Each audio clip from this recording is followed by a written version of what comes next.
Good morning friends. మిల్కే కాదు, మీషోలో కూడా జాబ్ చేస్తాను. చాలామంది టైంకి పార్సల్ ఇవ్వలేదని సీరియస్ అవుతారు. కానీ చూడండి, ఇట్లా హైవేస్లో రావాలి.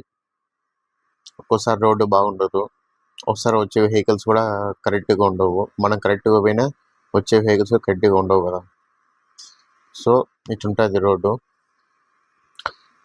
కొన్నిసార్లు అయితే పార్సల్స్ కూడా రిటర్న్ పంపించేస్తారు, వద్దు క్యాన్సిల్ చేయమని. ఇంత హైవేలో ఎత్తుకొని రోడ్డు బాగున్నా బాగాలేకపోయినా ఈ కస్టమర్ చూస్తే 20 మినిట్స్ అవుతుంది, ఇప్పటికి ఇంతవరకు రాలేదు. కాల్ చేస్తే పక్కనే ఉన్నా 5 మినిట్స్ 10 మినిట్స్ అంటాడు. సరేలే వెయిట్ చేస్తా కూర్చున్నా. పైన చూసే ఎండ. సర్లే ఇచ్చేసి వెళ్దామని వెయిట్ చేస్తా కూర్చున్నా. వచ్చినాడు, డెలివరీ ఇచ్చేసాము ఇంకా. కానీ చాలా జాగ్రత్తగా ఉండాలి హైవేలో. రోడ్డు క్రాస్ చేసినప్పుడు వెహికల్స్ చూసి క్రాస్ చేయాలి. కొంచెం తేడా వచ్చినా ఏం చేయలేం. కొన్నిసార్లు రోడ్స్ బాగున్నా బాగాలేకపోయినా కంపల్సరీ డెలివరీ చేసేయాల.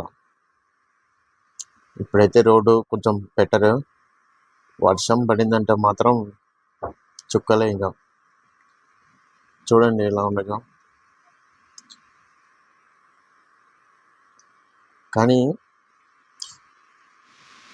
చూడండి, వర్షాకాలం ఒక్కటే ప్రాబ్లం ఇలా ఈ రోడ్డు.